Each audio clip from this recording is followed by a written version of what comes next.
ಇಷ್ಟು ದೊಡ್ಡ ಬಾಕ್ಸ್ ಇದೆ ನೋಡಿ, ಅದೇನೇನು ತರಿಸಿದ್ದೀವಿ ಅಂತ ಒಂದೊಂದಾಗಿ ನೋಡೋಣ. ಇದು ನಂಗೆ ತುಂಬ ಬೇಕೇ ಬೇಕಿತ್ತು. ನಮ್ಮ ಶ್ರೀಮತಿಯವರು ಸಾಂಬಾರ್ ಕುದೀತೈತೋ ಹೆಂಗೋ ಅಂತ ನೋಡ್ತಾನೆ ಅವ್ರೆ. ಕುದಿಬೇಕಾದ್ರೆ ಕರೆಂಟ್ ಹೋಯ್ತು. ಈಗ ಮೊಬೈಲ್ ಟಾರ್ಚ್ ಹಾಕೊಂಡು ವಿಡಿಯೋನ ಕಂಟಿನ್ಯೂ ಮಾಡ್ತಾ ಇದೀವಿ. ಬರ್ಗಿತ್ತು ಈಗ ನನ್ನ ಮಗಳ ಜೊತೆ ಒಂದು ಗೇಮ್ ಆಡೋಣ ಅಂತ ಬಂದಿದ್ದೀವಿ. ಮಗಳು ಪಾಪ ಆಟ ಆಡೋಣ ಅಂತಿದ್ಲು. ಇದು ಪ್ರೈಸ್ ಬಂದ್ಬಿಟ್ಟು ನೋಡ್ರಿ ಎಷ್ಟೈತೆ, 1499 ರೂಪಾಯಿ. ಹಾಯ್ ಎಲ್ರಿಗೂ ನಮಸ್ಕಾರ. ನವೀನ್ ಮಧುಗಿರಿ ಯೂಟ್ಯೂಬ್ ಚಾನಲ್ಗೆ ತಮ್ಮೆಲ್ಲರಿಗೂ ಸ್ವಾಗತ. ಯಾರಾದ್ರೂ ಹೊಸದಾಗಿ ನಮ್ಮ ಯೂಟ್ಯೂಬ್ ಚಾನಲ್ ನೋಡ್ತಿದ್ರೆ ನಮ್ಮ ಚಾನಲ್ನ ಸಬ್ಸ್ಕ್ರೈಬ್ ಮಾಡ್ಕೊಳ್ಳಿ, ಫಾಲೋ ಮಾಡಿ. ಇವತ್ತು ತುಂಬಾ ತರಿಸ್ಬಿಟ್ಟಿದ್ದಾರೆ ಅಮೆಜಾನಿಂದ ನಮ್ಮ ಶ್ರೀಮತಿಯವರು. ಅದೇನೇನು ತರಿಸೋರು ಅಂತ ಓಪನ್ ಮಾಡಿ ನೋಡಿದೀವಿ ಬಾಕ್ಸ್, ಆದರೆ ನಿಮ್ಗೊಂದ್ಸಲ ತೋರಿಸೋಣ ಅಂತ. ಇಷ್ಟು ದೊಡ್ಡ ಬಾಕ್ಸ್ ಇದೆ ನೋಡಿ, ಅದೇನೇನು ತರಿಸಿದ್ದೀವಿ ಅಂತ ಒಂದೊಂದಾಗಿ ನೋಡೋಣ. ಅದರಲ್ಲಿ ನಮ್ಮ ಶ್ರೀಮತಿಯವ್ರದ್ದು ಅಷ್ಟೇ ಅಲ್ಲ, ನಮ್ಮ ಜಾಣೆ ಮಗಳದ್ದು ಇದೆ ಒಂದು. ನೋಡೋಣ ಏನೇನು ತರಿಸಿದ್ದೀವಿ ಅಂತ. ತೋರಿಸಿ ಒಂದೊಂದಾಗಿ ಏನು ತಂದಿದ್ದೀರಾ ಅಂತ, ಅಲ್ಲ ಏನು ತರಿಸಿದ್ದೀರಾ ಅಂತ. ಮೊದಲನೇದಾಗಿ ಈ ಮೈಕು ತುಂಬ ಅವಶ್ಯಕತೆ ಇತ್ತು ನಮ್ಮ ಶ್ರೀಮತಿಯವ್ರಿಗೆ, ಮತ್ತು ನಮಗೂ ಅಷ್ಟೇ. ಒಂದು ಚಾರ್ಜಿಂಗ್ ಮೈಕ್ ತರಿಸಿದೆಯಲ್ಲ ನಾವು, ಚಾರ್ಜ್ ಮಾಡೋದು, ಅದು ಸರಿಯಾಗಿ ಚಾರ್ಜ್ ಆಗ್ತಾ ಇರಲಿಲ್ಲ, ಏನೋ ಸಮಸ್ಯೆ ಆಯಿತು. ಅದು ತುಂಬ ಕಡಿಮೆ ರೇಟ್ಗೆ ಮೈಕ್ ತರಿಸಿದ್ರು ಇದೇ ಥರ ಆಗೋದು. ಬೋಯ ಅಂತ, ಅದು ಬೋಯ ಕಂಪ್ನಿದು. ಇದು ಬೇಸಿಕ್ ಮೈಕ್ ಥರ ಚೆನ್ನಾಗಿರೋ ಮೈಕ್ ತಗೋಬೇಕು. ಅಂದರೆ ಕ್ಲಿಬ್ಬೆಲ್ಲ ಹಾಕ್ಕೊಂಡು ಬ್ಲಾಗ್ ಮಾಡ್ತಾರಲ್ಲ ಆ ಥರ ಮೈಕು. ಅದು ನಮ್ಮ ಬಜೆಟ್ಗೆ ಅದು ಒಂದು 5,000 ಏನೋ ಆಗುತ್ತೆ. ಅದು ಸದ್ಯಕ್ಕೆ ಅಷ್ಟೊಂದು ಬಡ್ಜೆಟ್ ಇಲ್ಲ ನಮ್ಮ ಹತ್ರ, ಅದಕ್ಕೆ ಯಾವುದೋ ಒಂದು ಬೇಸಿಕ್ ಚಿಕ್ಕದು ಅಂತ ತಗೊಂಡಿದ್ದೀನಿ. ನೆಕ್ಸ್ಟು ಇದು ತುಂಬ ಇಂಪಾರ್ಟೆಂಟ್, ಇದು ನನಗೋಸ್ಕರ ತರಿಸ್ಕೊಂಡಿದ್ದು ನಾನು. Selfie stick.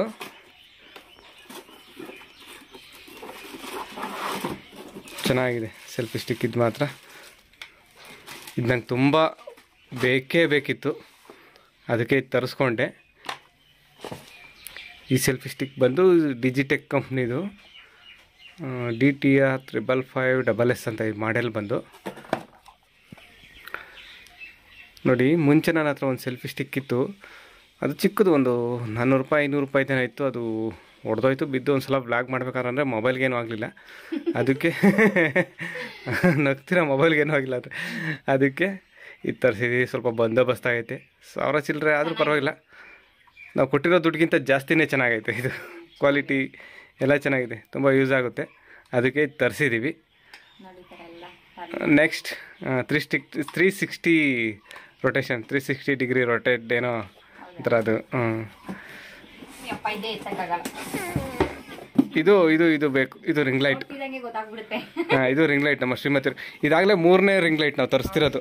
ಯಾಕೆಂದರೆ ಸ್ವಲ್ಪ ನಮ್ಮ ಮನೆಯಲ್ಲಿ ಇಕ್ಕಟ್ಟು, ಸ್ವಲ್ಪ ಚಿಕ್ಕ ಮನೆ ಅಲ್ವಾ, ಅಲ್ಲಿ ಇಲ್ಲಿ ಇಟ್ಟಾಗ ಎತ್ತಿಟ್ಟಾಗ ಕಸ ಗುಡಿಸೋವಾಗ ನೆಲ ಒರೆಸ್ಬೇಕಾದ್ರೆ ಕೈ ಕಾಲು ಎಲ್ಲ ತಗಲುತ್ತಿರ್ತೈತೆ, ಓಡಾಡಬೇಕಾದ್ರೆಲ್ಲ ಅದು ಬಿದ್ದು ಹೋಗ್ತಾ ಇರ್ತೈತೆ. 2 ಸಲ ಹಂಗೆ ಆಯಿತು. ಲಾಸ್ಟ್ ಟೈಮ್ ರಿಂಗ್ ಲೈಟು ಹಂಗೆ ಹೋಯ್ತು, ಅದಕ್ಕೆ ಇವಾಗ ಮತ್ತೆ ಹೊಸದೊಂದು ರಿಂಗ್ ಲೈಟ್ ತರಿಸಿದ್ದೀವಿ. ಇದು ಅಷ್ಟೇ ತುಂಬ ಚಿಕ್ಕದೇನೆ, ತುಂಬ ದೊಡ್ಡದೇನು ತರಿಸಿಲ್ಲ. ಅದೇನದು ಅದ್ರದ್ದು ಟ್ರೈಪಾಡ್. ನೋಡ್ರಿ, ಇದು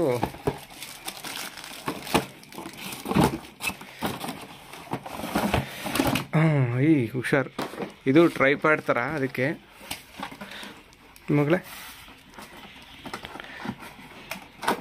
ಉಲ್ಟಾ ಮಗಳೇ, ಇದು ಉಲ್ಟಾ. ಈ ಥರ ಇರುತ್ತೆ ಇದು. ಇದು ಸ್ಟ್ಯಾಂಡ್ ಥರ, ಅದ್ರ ಮೇಲೆ ಅದು ರಿಂಗ್ ಲೈಟ್. ಇದು ಇಲ್ಲಿ ಇಲ್ಲಮ್ಮ, ಇದು ಲೈಟು, ರಿಂಗ್ ಲೈಟು. ಮಧ್ಯೆ ಅದು ಇದು ಹೋಲ್ಡರ್ ಇಲ್ಲಿ ಕೊಡ್ತಾರೆ, ಆ ಹೋಲ್ಡರ್ ಇಲ್ಲಿ ಫಿಕ್ಸ್ ಮಾಡಿಬಿಟ್ಟು ಈ ರಿಂಗ್ ಲೈಟ್ ಅಲ್ಲಿಗೆ ಹಾಕ್ಕೊಳೋದು. ಎತ್ತಿಟ್ರೆ ಆಮೇಲೆ ಫಿಕ್ಸ್ ಮಾಡೋಣ. ನೋಡಿದ್ರಲ್ಲ, ಇಷ್ಟು ಐಟಮು ತರಿಸಿದ್ದೀವಿ. ಇನ್ನೊಂದು ಏನು ವಿಷಯ ಅಂದರೆ, ಲಾಸ್ಟ್ ಟೈಮ್ ತರಿಸ್ದಾಗಲ್ಲ ಮಧುಗಿರಿಗೆ ಹೋಗ್ತಾ ಅಮೆಜಾನ್ ಡೆಲಿವರಿ ನಮ್ಮ ಹಳ್ಳಿಗೆ ಬರಲ್ವಂತೆ, ಊರಿಗೆ. ಏನಂದರೆ ಅದು ಮಧುಗಿರಿ ಪಿನ್ ಕೋಡು 572132. ನನಗೆ ಇಂಗ್ಲೀಷಲ್ಲಿ ಅದು ಪಿನ್ ಕೋಡು ಚಿಕ್ಕ ವಯಸ್ಸಲ್ಲೇ ಬಾಯ್ಪಾಠ ಆಗಿಬಿಟ್ಟಿದೆ. 572132 ಅಂತ ಬಾಯ್ಪಾಠ ಮಾಡಿಬಿಟ್ಟಿದ್ದೆ. ಅದು ಇಂಗ್ಲೀಷಲ್ಲಿ ಹೇಳಕ್ಕೆ ಬರೋಲ್ಲ, 5721 ಆ ಥರ ಹೇಳ್ಬೇಕು, ಯೋಚನೆ ಮಾಡಿ ಹೇಳ್ಬೇಕಾಗತ್ತೆ. ಅದಕ್ಕೆ 572132 ಪಿನ್ ಕೋಡ್ ನಂಬರ್. ಅದು ಮಧುಗಿರಿದು. ಪಿನ್ ನಂಬರ್ ಹಾಕಿದ್ರೆ ಮಧುಗಿರಿಗೆ ಅಷ್ಟೇ ಬರುತ್ತೆ, ಮಧುಗಿರಿ ಟೌನ್ಗೆ. ನಮ್ಮ ಹಳ್ಳಿಗೆ ಡೆಲಿವರಿ ಇಲ್ವಂತೆ, ಅದು ಅಲ್ಲಿಂದ ನಮ್ಮ ಹಳ್ಳಿಗೆ ತಂದು ಕೊಡೋದಲ್ವಂತೆ. ಅದು ಇಷ್ಟು ಕಿಲೋಮೀಟ್ರ್ ಒಳಗಡೆ ಅಂತ ಇರುತ್ತೆ. ಅದಕ್ಕೆ ಯಾರೋ ಲಾಸ್ಟ್ ಟೈಮ್ ಕಮೆಂಟ್ ಮಾಡಿ ಹೇಳಿದರು, ರಂಟ್ವಾಳ ನಮ್ಮ ನಿಯರ್ ಹತ್ರ ರಂಟ್ವಾಳ ಆಗುತ್ತೆ. ಅದೇ 5721 32 ಇದೆಯಲ್ಲ, ಅದ್ರ ಬದಲು 33 ಲಾಸ್ಟ್ ನಂಬರು, 2 ಬದಲು 3 ಹಾಕೋದು. ಆ ಪಿನ್ ನಂಬರ್ ಹಾಕಿದ್ದೆ. ನಮ್ಮ ಮನೆ ಬಾಗಿಲಿಗೆ ತಂದುಕೊಟ್ರು, ಅಡ್ರೆಸ್ಗೆ ನಮ್ಮ ಮನೆ ಬಾಗಿಲಿಗೆ ಬಂತು ನೆನ್ನೆ. ಇವತ್ತದೆಲ್ಲ ತೋರಿಸಿ ವ್ಲಾಗ್ ಮಾಡಿದ್ವಿ. ಈಗ ನೆಕ್ಸ್ಟು ನಮ್ಮ ಶ್ರೀಮತಿಯವರು ಏನೋ ರೆಸಿಪಿ ಮಾಡ್ತಾರಂತೆ. ನೋಡೋಣ ಏನು ಅಡುಗೆ ಮಾಡ್ತಾರೆ ಮಧ್ಯಾಹ್ನ ಊಟಕ್ಕೆ ಏನು ಅಡುಗೆ ಮಾಡ್ತಾರೆ ನೋಡೋಣ. ಹೊಸ ರಿಂಗ್ ಲೈಟಲ್ಲಿ ಮೊದಲನೇ ಅಡುಗೆ, ಹೊಸ ಯೂಟ್ಯೂಬ್ ಸೆಟಪ್, ಹೊಸ ರಿಂಗ್ ಲೈಟು, ಹೊಸ ಮೈಕು, ಹೊಸ ಸೆಲ್ಫಿ ಸ್ಟಿಕ್, ಇದರಲ್ಲಿ ಹೊಸ ರೆಸಿಪಿ. ಇವತ್ತು ಹೊಸದೇನಲ್ಲ, ಹಳೇದು. ನೋಡಿ, ಹೊಸ ರಿಂಗ್ ಲೈಟ್ ಹಾಕ್ಕೊಂಡು ಇವತ್ತು ವ್ಲಾಗ್ ಮಾಡ್ತಾ ಇರೋದು, ಅಂದರೆ recipe video vlog, cooking vlog, recipe video. ಆ ರಿಂಗ್ ಲೈಟಲ್ಲಿ ಇಷ್ಟು ಬೆಳಕು ಬರುತ್ತೆ, ಇಲ್ಲಾಂದರೆ ಸ್ವಲ್ಪ ಕತ್ಲಿರುತ್ತೆ. ವಿಡಿಯೋ ಮಾಡಕ್ ಮಾತ್ರ ಕತ್ಲಿರುತ್ತೆ, ಬೆಳಕಿದ್ದೇ ಇರುತ್ತೆ. ಆಮೇಲೆ ಇದು ಏನಿದು ಹೊಸದು ಟ್ರೈಪಾಡು, ಮೈಕು ಎಲ್ಲ ಹೊಸದೇನೆ. ಮತ್ತು ಈ ಹೊಸ ಯೂಟ್ಯೂಬ್ ಸೆಟಪ್ಪಲ್ಲಿ ನಮ್ಮ ಶ್ರೀಮತಿಯವರು ಇವತ್ತು ಮಾಡ್ತಿರುವಂಥ ಮೊದಲನೇ ವಿಡಿಯೋ ಏನಂದರೆ ಸಾಂಬಾರು ಮಾಡ್ತಿದ್ದಾರೆ. ಏನು ಸಾಂಬಾರು ಅಂದರೆ ಇಲ್ಲಿ ನೋಡಿ ಕಾಣ್ತಾ ಇದೆ ಅನಿಸುತ್ತೆ, ಪಟ್ಲಕಾಯಿ. ನಮ್ಮ ಕಡೆ ಪಟ್ಲಕಾಯಿ ಅಂತೀವಿ ಆಡು ಭಾಷೆನಲ್ಲಿ, ಅದು ಪುಸ್ತಕದ ಭಾಷೆನಲ್ಲಿ ಪಡವಲಕಾಯಿ ಅಂತಾರೆ. ಪಟ್ಲಕಾಯಿ ಅಂತ ನಾವು ಹೇಳೋದು. ಈ ಸಾಂಬಾರು ಮಾಡೋದಕ್ಕೆ ಏನೇನು ತಗೊಂಡಿದ್ದಾರೆ ಅಂತ ಫಸ್ಟ್ ನೋಡೋಣ. ಈ ಸಾಂಬಾರು ಮಾಡೋದಕ್ಕೆ, ಇದು ಮಸಾಲೆ ರುಬ್ಕೊಳ್ಳೋದಕ್ಕೆ ಮಸಾಲೆ ಐಟಮ್ ತಗೊಂಡಿದ್ದಾರೆ. ಏನಂದರೆ ಈರುಳ್ಳಿ ಹಿಂಗೆ ದಪ್ಪ ಕಟ್ ಮಾಡ್ಕೊಂಡಿದ್ದಾರೆ, ಟೊಮೊಟೊ ದಪ್ಪ ಕಟ್ ಮಾಡ್ಕೊಂಡಿದ್ದಾರೆ, ಮತ್ತು ತೆಂಗಿನಕಾಯಿ ತುರಿ, ಮತ್ತು ಕೊತ್ತಂಬರಿ ಸೊಪ್ಪು, ಧನಿಯಾ ಪೌಡರು, ಖಾರದ ಪುಡಿ, ಅಡುಗೆ ಅರಿಶಿನ, ಸಿಪ್ಪೆ ಸುಲಿದಿರೋ ಬೆಳ್ಳುಳ್ಳಿ ಹೆಸರು, ಇಷ್ಟು ತಗೊಂಡಿದ್ದಾರೆ. ಇದಿಷ್ಟು ಮಸಾಲೆ ರುಬ್ಬೋದಕ್ಕೆ. ಆಮೇಲೆ ಸಾಂಬಾರಿಗೆ ಪಡವಲಕಾಯಿನ ಸಣ್ಣದಾಗಿ ಹಚ್ಚಿಟ್ಕೊಂಡಿದ್ದಾರೆ, ಇಷ್ಟು ದಪ್ಪ ಹಚ್ಚಿಟ್ಕೊಂಡಿದ್ದಾರೆ. ಬಿದೋಯ್ತಿದ್ದು ಏನಾಗಲ್ಲ ಬಿಡು. ಆಮೇಲೆ ಈರುಳ್ಳಿ ಸಣ್ಣದಾಗಿ ಉದ್ದುದ್ದಕ್ಕೆ ಹಚ್ಚಿಟ್ಕೊಂಡಿರೋದು, ಕರಿಬೇವು, ಸಾಸಿವೆ ಒಗ್ಗರಣೆಗೆ, ಎಣ್ಣೆ, ಮತ್ತು ಇದು ಬೇಳೆ. ಈ ಬೇಳೆ ಬಂದ್ಬಿಟ್ಟು ಅವರೆಬೇಳೆ ತಗೊಂಡಿರೋದು. ಯಾಕೆ ಅಂದರೆ ಪಟ್ಲಕಾಯಿ ಸಾಂಬಾರ್ಗೆ ಅವರೆಬೇಳೆ ಹಾಕಿದ್ರೆ ತುಂಬಾ ಚೆನ್ನಾಗಿರುತ್ತೆ. ಪಟ್ಲಕಾಯಿ ಸಾಂಬಾರ್ಗೆ ಅಷ್ಟೇ ಅಲ್ಲ, ನುಗ್ಗೆಕಾಯಿ ಸಾಂಬಾರ್ಗೆ, ನುಗ್ಗೆ ಸೊಪ್ಪಿನ ಸಾಂಬಾರ್ಗೆ ಅವರೆಬೇಳೆ ಹಾಕಿದ್ರೆ ತುಂಬಾ ಚೆನ್ನಾಗಿರುತ್ತೆ, ರುಚಿ ಇರುತ್ತೆ. ಅದಕ್ಕೋಸ್ಕರ ಅವರೆಬೇಳೆ ತಗೊಂಡಿದ್ದೀವಿ. ಮತ್ತೆ ಇದು ಸ್ವಲ್ಪ ನುಚ್ಚಿದೆ ಅವರೆಬೇಳೆ, ಅಂದ್ರೆ ಮನೇಲೆ ಬೆಳೆದಿರೋದ್ರಿಂದ ಆ ಥರ ಇದೆ. ಅಂಗಡಿಲಿ ತಂದರೆ ಚೆನ್ನಾಗಿರುತ್ತೆ ಪಾಲಿಶಲ್ಲಿ ಹಾಕಿ ಬೇಳೆ. ಈಗ ಫಸ್ಟು ಏನು ಮಾಡಬೇಕು ನೋಡೋಣ. ಏನು ಮಾಡ್ತೀರಾ ಮೇಡಮ್? ಫಸ್ಟು ಮಸಾಲೆ ರುಬ್ಕೊಳ್ಳೋದಾ? ಸರಿ, ಏನೇನು ಮಾಡೋದು ಮಸಾಲೆ ರುಬ್ಕೊಳ್ಳೋದಕ್ಕೆ? ಈ ಮಸಾಲೆ ಐಟಮ್ ಎಲ್ಲ ಹಾಕಿ ರುಬ್ಕೊಳ್ಳೋದು ಅಷ್ಟೇನಾ? ಇದು ಈ ಮಸಾಲೆ ಐಟಮ್ ಎಣ್ಣೆನಲ್ಲೇನು ಫ್ರೈ ಮಾಡಂಗಿಲ್ವಾ? ಹಂಗೂ ಮಾಡ್ಕೋಬಹುದು. ನಾನು ಹಿಂಗೆ ಮಾಡ್ತಾ ಇದ್ದೀನಿ. ಹೌದಾ? ಎಣ್ಣೆಲೇನು ಫ್ರೈ ಮಾಡಲ್ಲ, ಹಾಗೆ ಮಾಡ್ಕೊಳ್ಳೋದಾ? ಹಾಗೆ ಮಾಡ್ಕೊಳ್ಳೋದು. ಓಕೆ. ನಾವು ವಿಡಿಯೋ ಸ್ಟಾರ್ಟಿಂಗಲ್ಲಿ ತೋರಿಸೋದಲ್ಲ ಮಸಾಲೆ ಐಟಮ್ ಏನೇನು ತೊಗೊಂಡಿದ್ದಾರೆ ಅಂತ, ಅದನ್ನೆಲ್ಲ ಮಿಕ್ಸಿ ಜಾರ್ಗೆ ಹಾಕ್ಕೊಂಡು ನೀರು ಹಾಕೋಬೇಕು ಅದಕ್ಕೆ. ಹೌದಾ? ಈಗೆಲ್ಲ ಹಾಕೊಂಡಿದ್ದೀನಿ. ಈಗ ಸ್ವಲ್ಪ ನೀರು ಸೇರಿಸ್ಕೊತೀನಿ. ರುಬ್ಬೋಕೆ ಎಷ್ಟು ಬೇಕೋ ಅಷ್ಟು ನೀರು ಸೇರಿಸ್ಕೊಂಡು ಈಗ ನುಣ್ಣಗೆ ರುಬ್ಕೊಬರೋದು. ಓಕೆ, ನೋಡ್ರಿ ಮಸಾಲೆನ ನುಣ್ಣಗೆ ರುಬ್ಕೊಂಡಿದ್ದಾರೆ. ಈಗ ನೆಕ್ಸ್ಟ್ ಮುಂದಿನ ಅಂತ ಏನು ಸಾಂಬಾರು ಮಾಡೋದು ಹಂಗೆ ಅಂತ ತೋರಿಸ್ತಾರೆ ನಮ್ಮ ಶ್ರೀಮತಿಯವರು. ಒಗ್ಗರಣೆ ಹಾಕೊಳ್ಳೋಣ. ಫಸ್ಟ್ ಒಗ್ಗರಣೆ ಹಾಕಬೇಕಾ? ಒಗ್ಗರಣೆ ಹಾಕೋದಕ್ಕೆ ಎಣ್ಣೆ ನೋಡಿ, ಅದೇನದು ಸಾಸಿವೆ, ಕರಿಬೇವು, ಎಣ್ಣೆ, ಕಾದ್ಮೇಲೆ ಸಾಸಿವೆ, ಕರಿಬೇವು, ಈರುಳ್ಳಿ ಹಾಕಿ ಫ್ರೈ ಮಾಡ್ಕೊತಾ ಇದ್ದೀವಿ. ಎಲ್ಲ ಹಾಕಿ ಇದೇನಿದು ಫ್ರೈ ಮಾಡ್ತಾರೆ ನೋಡಿ. ಈರುಳ್ಳಿ ಸ್ವಲ್ಪ ಕಲರ್ ಚೇಂಜ್ ಆಗಬೇಕು, ಬಣ್ಣ ಬರಬೇಕು, ಅಲ್ಲಿವರೆಗೂ ಫ್ರೈ ಮಾಡ್ಕೋಬೇಕು. ಅದಾದ್ಮೇಲೆ ಪಟ್ಲಕಾಯಿ ಸೇರಿಸ್ಕೋಬೇಕು. ಪಟ್ಲಕಾಯಿನ ಹಾಕೋಣದನಾ ಮೇನ್ ಇಂಗ್ರೀಡಿಯೆಂಟ್ಸ್ ಸಾಂಬಾರ್ಗೆ. ಅದೇ ಮತ್ತೆ ಇನ್ನೊಂದು ಏನ್ ಗೊತ್ತಾ, ಪಟ್ಲಕಾಯಲ್ಲಿ ಮೇಲೆ ಬಿಳಿ ಭಾಗ ಇರುತ್ತಲ್ವಾ, ಅದನ್ನೆಲ್ಲ ಒಂದ್ ಚಾಕು ಸಹಾಯದಿಂದ ನೀಟಾಗಿ ತೆಗ್ದಿದೀನಿ. ಹಾಗೆ ಪಟ್ಲಕಾಯಿ ಎಳೆದಾದ್ರೆ ಬೀಜ ಸಮೇತ ಹಾಕೋಬಹುದು, ಪಟ್ಲಕಾಯಿ ಬಲ್ತಿರೋದಾದ್ರೆ ಬೀಜ ತೆಗೆದ್ಬಿಟ್ಟು ಈ ರೀತಿ ಹಾಕೋಬಹುದು. ನೀನ್ ಹೆಂಗ್ ಮಾಡಿದ್ಯಾ? ನಾನು ಎಳೆ ಪಟ್ಲಕಾಯಿ ಆಗಿರೋದ್ರಿಂದ ಬೀಜ ಸಮೇತ ಹಾಕ್ತಾ ಇದೀನಿ. ಹೌದಾ? ಈಗ ಈರುಳ್ಳಿ ಸ್ವಲ್ಪ ಕಲರ್ ಚೇಂಜ್ ಆಗುತ್ತೆ, ಇದನ್ನ ಸೇರಿಸ್ಕೊತೀನಿ. ಪಟ್ಲಕಾಯಿ ಸೇರಿಸೋದಕ್ಕೆ ಪಟ್ಲಕಾಯಿನೂ ಒಂದ್ ನಿಮಿಷ ಚೆನ್ನಾಗಿ ಫ್ರೈ ಮಾಡ್ಕೋಬೇಕು. ನೋಡ್ರಿ ಪಡವಲಕಾಯಿನೆಲ್ಲ ಒಂದೆರಡು ನಿಮಿಷ ಎಣ್ಣೆಲಿ ಫ್ರೈ ಮಾಡ್ಕೊಂಡಿದ್ದೀನಿ. ಫ್ರೈ ಮಾಡ್ಕೊಂಡಿದ್ದಾರೆ. ಈಗ ನೆಕ್ಸ್ಟ್ ಏನಾಗ್ತೀರಾ ಮೇಡಮ್? ಮಸಾಲೆ ರುಬ್ಕೊಂಡ್ರಲ್ಲ ಅವಾಗಲೇ ಮಿಕ್ಸಿನಲ್ಲಿ ಮಸಾಲೆ ಐಟಮು ಅದನ್ನ ಹಾಕ್ತಾರೆ. ಮಸಾಲೆ ಎಣ್ಣೆಲಿ ಫ್ರೈ ಮಾಡಿಲ್ವಲ್ಲ, ಅದು ಹಸಿ ವಾಸನೆ ಹೋಗೋವರೆಗೂ ಚೆನ್ನಾಗಿ ಫ್ರೈ ಮಾಡ್ಕೋಬೇಕು. ಮುಂಚೆನೆ ನಾವ್ ಎಣ್ಣೆಲಿ ಫ್ರೈ ಮಾಡಿದ್ರೆ ಏನ್ ಜಾಸ್ತಿ ಹೊತ್ತು ಫ್ರೈ ಮಾಡ್ಕೊಳ್ಳೋ ಅಗತ್ಯ ಇಲ್ಲ. ಇದು ನಾವು ಈರುಳ್ಳಿ ಟೊಮೊಟೊ ಏನು ಫ್ರೈ ಮಾಡದೆ ಮಾಡ್ತಾ ಇದೀವಲ್ವಾ, ಅದಕ್ಕೋಸ್ಕರ ಈ ಟೈಮಲ್ಲಿ ಹಸಿ ವಾಸನೆ ಹೋಗೋವರೆಗೂ ಚೆನ್ನಾಗಿ ಫ್ರೈ ಮಾಡ್ಕೋಬೇಕು. ಹೌದಾ? ಏನೇನೋ ಕಲ್ತಿದ್ರ ಟಿಪ್ಸ್ ಎಲ್ಲ ಕೊಡ್ತೀರಾ?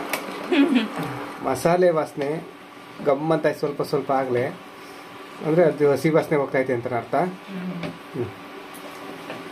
ಈಗ ಇದೆಲ್ಲ ಹಸಿ ವಾಸನೆ ಹೋಗಿದೆ, ಮಸಾಲೆ ಎಲ್ಲ ಪಡವಲಕಾಯಿ ಜೊತೆ ಚೆನ್ನಾಗಿ ಹೊಂದ್ಕೊಂಡಿದೆ. ಈಗ ಏನ್ ಮಾಡ್ಬೇಕು? ಅವರೇ ಬೇಳೆನ ನೀರಲ್ಲಿ ಒಂದ್ 2 ರಿಂದ 3 ಸರಿ ಚೆನ್ನಾಗಿ ತೊಳೆದ್ಬಿಟ್ಟು ಸೇರಿಸ್ಕೊತಾ ಇದ್ದೀವಿ. ಕುಕ್ಕರ್ಗೆ ಸೇರಿಸ್ಕೋಬೇಕು. ಹಾಕ್ಬಿಟ್ಟು ನೀರ್ ಕುಡಿಯೋ ಗ್ಲಾಸಲ್ಲಿ 3 ಗ್ಲಾಸ್ ನೀರ್ನ ಸೇರಿಸ್ಕೊತೀವಿ. ನೀವು ನಿಮ್ಗೆ ಸಾರು ಯಾವ ರೀತಿ ಬೇಕು ನೋಡ್ಕೊಂಡು ಸೇರಿಸ್ಕೊಳ್ಳಿ. ಅಂದ್ರೆ ನೀರು ಅಂದ್ರೆ ಗಟ್ಟಿ ಬೇಕಾದವರು ಕಮ್ಮಿ ನೀರು ಸೇರಿಸಬಹುದು, ಜಾಸ್ತಿ ತೆಳ್ಳು ಬೇಕಂದವರು ಇನ್ನೊಂದು ದೊಡ್ಡ ನೀರು ಜಾಸ್ತಿ ಹಾಕಬಹುದು. ಮನೇಲಿ ಜನ ಎಷ್ಟು ಜನ ಜಾಸ್ತಿ ಇದಾರೆ ಅಂದ್ರೆ ಇನ್ನು ಜಾಸ್ತಿ ಎಲ್ಲ ಇಂಗ್ರೀಡಿಯೆಂಟ್ಸ್ ಹಾಕಿ ಇನ್ನು ಜಾಸ್ತಿ ಸಾಂಬಾರ್ನ ಮಾಡ್ಕೋಬಹುದು. ಈಗ ಎಲ್ಲ ಚೆನ್ನಾಗಿ ಮಿಕ್ಸ್ ಮಾಡ್ಕೊಂಡಿದೀನಿ. ನೀರ್ ಹಾಕಿದ್ಮೇಲೆ ಒಂದ್ಸಲ ಎಲ್ಲ ಮಸಾಲೆ ಇದೆಲ್ಲ ತಿರುಗಿಬಿಡು, ಮಿಕ್ಸ್ ಮಾಡಿ. ಈಗ ಇದು ಒಂದು ಕುದಿ ಬರ್ಬೇಕಾಯ್ತು.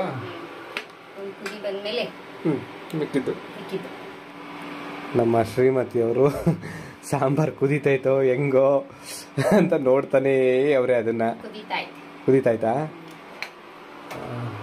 ಹಿಂಗ್ ಸಣ್ಣಗೆ ಇನ್ನು ಇವಾಗ ಕುದಿಯಕ್ಕೆ ಶುರು ಆಯ್ತಲ್ಲ, ಅದು ಇಷ್ಟ ಚೆನ್ನಾಗಿ ಕೊತ ಅಂತ ಕುದಿಬೇಕಾ? ಮುಂಚೆ ಎಲ್ಲ ಏನೋ ಒಲೆಯಲ್ಲಿ ಮಾಡ್ತಿದ್ರಲ್ಲ ಅಡುಗೆ, ಅವಾಗ ಕುದಿಯೋದಂದ್ರೆ ಕೊತ ಅಂತ ಸೌಂಡ್ ಬರೋದು. ಅನ್ನ ಮಾಡ್ಬೇಕಾದ್ರು ಅಷ್ಟೇ, ಸಾಂಬಾರು ಮಾಡ್ಬೇಕು ಪಾತ್ರೆನಲ್ಲಿ ಮಾಡೋರು ಒಲೆಯಲ್ಲಿ, ಅವಾಗೆಲ್ಲ ಕುಕ್ಕರ್ ಅಲ್ವಲ್ಲ, ಕುದಿಯೋದು ಅದೊಂಥರ ಚೆನ್ನಾಗಿರೋದು. ಏನದು ಕೊತ ಕುದಿಬೇಕಾದ್ರೆ ಕರೆಂಟ್ ಹೋಯ್ತು. ಈಗ ಮೊಬೈಲ್ ಟಾರ್ಚ್ ಹಾಕೊಂಡು ವಿಡಿಯೋನ ಕಂಟಿನ್ಯೂ ಮಾಡ್ತಾ ಇದೀವಿ. ಈಗ ಕೊತ ಕುದೀತಾ ಇದೆ. ಇಂಡಕ್ಷನ್ ಸ್ಟವ್ ಮೇಲೆ ಇಟ್ಟಿದ್ವಿ, ಕರೆಂಟ್ ಹೋಗಿದ್ವಿ. ಈಗ ಗ್ಯಾಸ್ ಸ್ಟವ್ ಮೇಲೆ ಇಟ್ಟಿದ್ವಿ ನೋಡ್ರಿ. ಈಗ ಕೊತ ಕುದೀತಾ ಇದೆ. ಇದಕ್ಕೆ ರುಚಿಗೆ ತಕ್ಕಷ್ಟು ಉಪ್ಪು ಸೇರಿಸ್ಕೊತಾ ಇದೀನಿ. ಉಪ್ಪು ಏನು ಒಂದೇ ಸಲ ಹಿಂಗ್ ಕುಂಬ್ರಿಸ್ಬಿಟ್ಟೆ ಉಪ್ಪನ್ನ. ಉಪ್ಪು ಸೇರಿಸಿ ನೆಕ್ಸ್ಟ್ ಏನ್ ಮಾಡೋದು? ಒಂದ್ಸರಿ ಎಲ್ಲ ಚೆನ್ನಾಗಿ ಮಿಕ್ಸ್ ಮಾಡ್ಬಿಟ್ಟು ಕುಕ್ಕರ್ ಕ್ಯಾಪ್ ಕ್ಲೋಸ್ ಮಾಡಿ 3 ವಿಸಲ್ ಕೂಗ್ಸಿದ್ರೆ ಸಾಂಬಾರ್ ರೆಡಿ. ಹೌದಾ? ಕುದೀತಾ ಐತೆ. ಈಗ ಕುಕ್ಕರ್ ಕ್ಯಾಪ್ ಅನ್ನ ಕ್ಲೋಸ್ ಮಾಡಿ 3 ವಿಸಲ್ ಕೂಗಿಸ್ಕೋಬೇಕು. ಕರೆಂಟ್ ಹೋಗ್ಬಿಡ್ತು. ಕುಕ್ಕರ್ ಈಗ ನನ್ನ ಮಗಳ ಜೊತೆ ಒಂದು ಗೇಮ್ ಆಡೋಣ ಅಂತ ಬಂದಿದ್ದೀನಿ. ಮಗಳು ಪಾಪ ಆಟ ಆಡೋಣ ಅಂತಿದ್ಲು. ಅವಳಿಗೂ ಬೇಜಾರಲ್ವ ಇವಾಗ ರಜೆನಲ್ಲಿ, ಅದಕ್ಕೆ. ಇವು ಹೆಂಗ್ ಆಡೋದು ಅಂದ್ರೆ ಇದು ಈ ತರ ಕಲರ್ಸ್ ಇರುತ್ತೆ. ಕಲರು ಅವನ್ನೆಲ್ಲ ಈ ತರ ಇಡೋದು. ಒಳಗಡೆ ಕಲರ್ ಕಾಣೋದಿಲ್ಲ, ಗೊತ್ತಾಗಲ್ಲ ಮೇಲೆ ನೋಡೋರ್ಗೆ. ಆ ಥರ ಅಲ್ಲ, ಆ ಥರ ಜೋಡಿಸ್ಕೊಬಿಡೋದು. ಎಲ್ಲ ಈ ಥರ ಇಷ್ಟು ಫುಲ್ಲು ಒಂದೊಂದು ಗುಳಿಗಳು ಕೊಟ್ಟಿರ್ತಾರೆ. ಈ ಥರ ಗುಳಿ ಒಳಗಡೆ ಅವನ್ನ ಇಡೋದು. ಇದು ಏನು ಇದು ಕೊಟ್ಟಿದ್ದಾರೆ, ಹಿಂಗೆ ಹಾಕು. ಇವಾಗ ನೋಡೋಣ ಹೆಂಗೆ ಅಂತ. ಕಲರ್ ಯಾವ ಕಲರು ನೋಡಿ? ಅಲ್ಲ, ರಾಂಗ್, ರೆಡ್ಡು. ಹಾ, ನಮ್ಮ ಶ್ರೀಮತಿಯವರು ಒಂದು ಪಾನ್ ಗೆತ್ಕೊಬಿಟ್ರು ಫಸ್ಟು. ನಮ್ಮ ಜಾಣೆ ಮಗಳು ಈಗ ಹಾಕ್ತಾಳೆ. ಹಾಕಮ್ಮ. ರೆಡ್ ಬಂದಿದೆ. ರೆಡ್ ತಗೋ ಮಗಳೇ. ಇದೆ. ಈ ತರ ಅದೇ ಸೇಮ್ ರೆಡ್ ಬಂದ್ರೆ ಅದು ನಮ್ಗೆ. ಪಾನ್ ಅವರೇ ಇಟ್ಕೊಳೋದು ಕಾಯಿನ. ಆ ತರ ಯಾರು ಎಷ್ಟು ಕಾಯಿ ಇಟ್ಕೋತಾರೆ ನೋಡೋಣ. ಮಗಳೇ ಅದು ಇಟ್ಕೊಡು, ಆ ಬಾಕ್ಸ್ ಅದ್ರದ್ದು ಪ್ಯಾಕಿಂಗ್.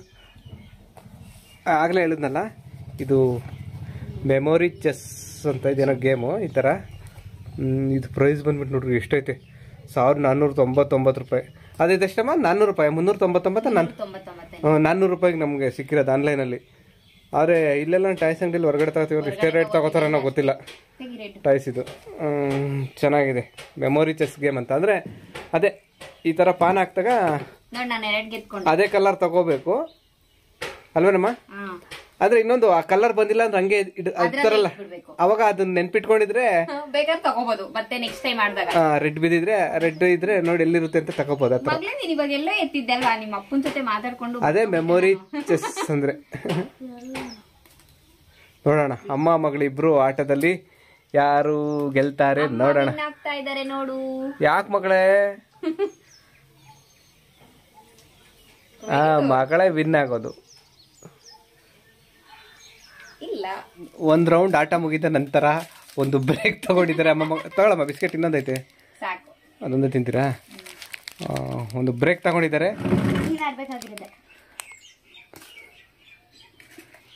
ಇದು ನಮ್ಮ ಜಾಣೆ ಮಗಳಿಗೆ ರಜೆ ಇತ್ತಲ್ಲ, ರಜದಲ್ಲಿ ಅವಳಿಗೂ ಬೋರ್ ಆಗುತ್ತೆ ಅಂತ ಹೇಳ್ಬಿಟ್ಟು ಆಟ ಆಡೋದಕ್ಕೆ ಏನಾದರೂ ಟಾಯ್ಸ್ ಇರಲಿ ಅಂತ. ತುಂಬ ಟಾಯ್ಸ್ ಇದ್ದಾವೆ, ಆದರೆ ಅವ್ರ ಅಮ್ಮ ಎಲ್ಲ ಏನು ಮಾಡಿದ್ದೀರಾ ಮೇಡಮ್ ನೀವು ಆ ಟಾಯ್ಸ್ನೆಲ್ಲ? ಬಾಯ್ಬಿಟ್ಟು ಎಲ್ಲ ಚೀಲ ಕಟ್ಟಿರ್ತಾರೆ, ಯಾಕಂದರೆ ಮನೆ ತುಂಬ ಅಳ್ತಾಳೆ ಅಂತ. ಒಂದೆರಡು ಗೊಂಬೆಗಳು ಮಾತ್ರ ಹೆಚ್ಚೆ ತೆಗೆದಿರ್ತಾರೆ. ಅದಕ್ಕೆ ಇವಾಗ ಹೊಸದಾಗಿ ಇದನ್ನು ತರಿಸಿದ್ದೀವಿ.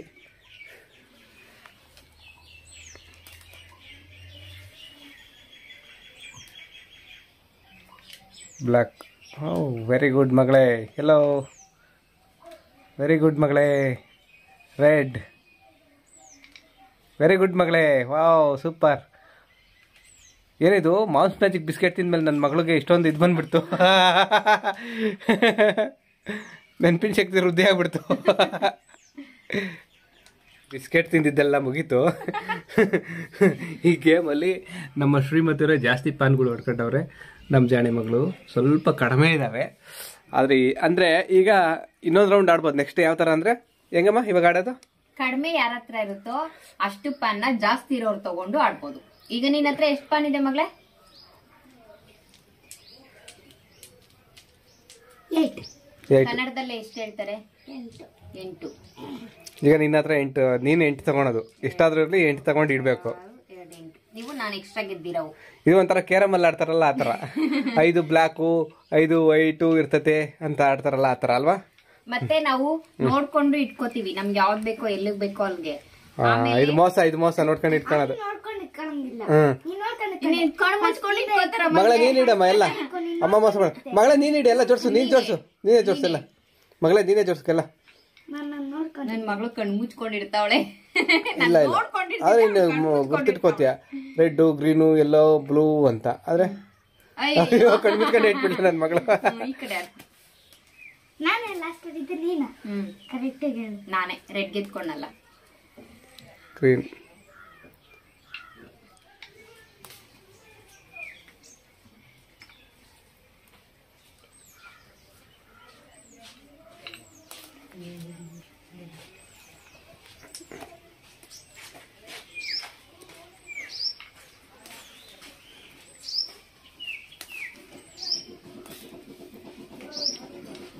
ಕೊಡು.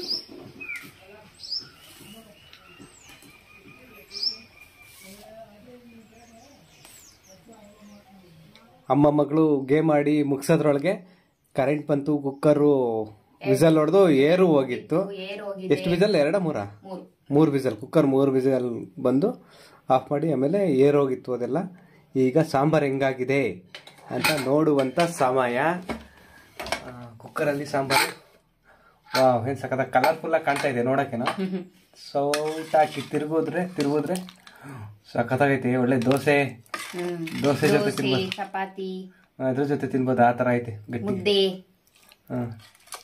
ಅದೇ ನಿಮ್ಗೆ ಇನ್ನೂ ತೆಳ್ಳಗೆ ಬೇಕು ಅಂದರೆ ತೆಳ್ಳಗೆ ಮಾಡ್ಕೋಬಹುದು.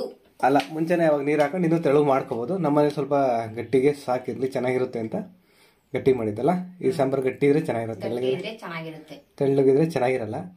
ತೆಳ್ಳಗಿದ್ರೆ ನಮ್ಗೆ ಇಷ್ಟ ಆಗಲ್ಲ ನಮ್ಮ ಮನೇಲಿ, ಅದಕ್ಕೆ ನಾವು ಗಟ್ಟಿಗೆ ಮಾಡೋದು. ಆಮೇಲೆ ಇದು ಇನ್ನೊಂದೇನು, ಈ ಸಾಂಬಾರು ಸಂತೆಲ್ ತಂದಿದ್ವಿ ನಾವು. ಅರ್ಧ ಕೆಜಿ ಪಟ್ಲಕಾಯಲ್ಲಿ ಮಾಡಿರೋ ಅಂತ ಸಾಂಬಾರ್ ಇದು. ಅಂದ್ರೆ ಪಡವಲಕಾಯಲ್ಲಿ ಮುಂಚೆ ಎಲ್ಲ ಬೆಳೀತಾ ಇದ್ರು. ಚಪ್ರ ಹಾಕ್ಬಿಟ್ಟು ಅದಕ್ಕೇನೆ ಹಾಗಲಕಾಯಿ ಬೆಳೆದಂಗೆನೆ ಇದಕ್ಕೂ ಚಪ್ರ ಹಾಕ್ಬಿಟ್ಟು ನಿಂಗೆ ನೆನಪಾಯ್ತು ಅದಕ್ಕೇನ ಕಲ್ ಕಟ್ಟೋರು ದಾರಕ್ಕೆ ಉದ್ದ ಬೆಳಿ ಬರುತ್ತೆ ಅಂತನಾ? ಉದ್ದ ಬೆಳಿಲಿ ಅಂತ. ಇವಾಗ ನಾವು ಸಂತೆ ತಂದ್ರೆ ಇಷ್ಟಿಷ್ಟೇ ಉದ್ದ ಇರುತ್ತೆ. ಯಾಕೆಂದ್ರೆ ಉದ್ದ ಇರಲ್ಲ ಅಂದ್ರೆ ಅವು ಕಮರ್ಷಿಯಲ್ ಆಗಿ ಬೆಳಿತಾರೆ, ಅದೇನೋ ತಂತಿ ಗಿಂತಿ ಹಾಕಿ ಸುಮ್ನೆ ಹಂಗೆ ಬಿಟ್ಬಿಡ್ತಾರೆ. ಕೆಲವೊಂದು ನೋಡು ಅವರು ಅದಕ್ಕೆ ಕಲ್ ಕಟ್ತಾರೆ, ದಾರ ಕಟ್ಟಿ ಕಲ್ ಕಟ್ತಾರೆ, ಅಂದ್ರೆ ಅದು ಉದ್ದ ಬೆಳಿಲಿ ಅಂತ. ಏನೋ ನಮ್ದು ಜಮೀನ್ ಐತೆ, ನೀರೈತೆ, ಬೆಳಿಬಹುದು, ಬೆಳೀತಾ ಇಲ್ಲ, ಆದ್ರೆ ಸದ್ಯದಲ್ಲೇ ಬೆಳಿತೀವಿ ನಾವು. ಅದಕ್ಕೆ ಟೈಮ್ ಬೇಕು, ಸ್ವಲ್ಪ ದಿನ ಆ ಟೈಮ್ ಬರುತ್ತೆ. ಟೈಮ್ ಬಂದಾಗ ನಾವು ಒಂದು ಗಾರ್ಡನ್ ಎಲ್ಲ ಮಾಡಿ ಮನೆಗೆ ಬೇಕಾದಂತ ತರಕಾರಿ, ಹೂವು ಹಣ್ಣಲ್ಲ ಬೆಳೆಯೋದು ಅಂತಾನು ಸಹ ನಾವು ನಿಮ್ಗೆ ತೋರಿಸ್ತೀವಿ ಮುಂದೆ. ಸ್ವಲ್ಪ ಕೆಲವೊಂದ್ ತಿಂಗಳು ಸಾಂಬಾರು ರೆಡಿ ಆಗಿದೆ.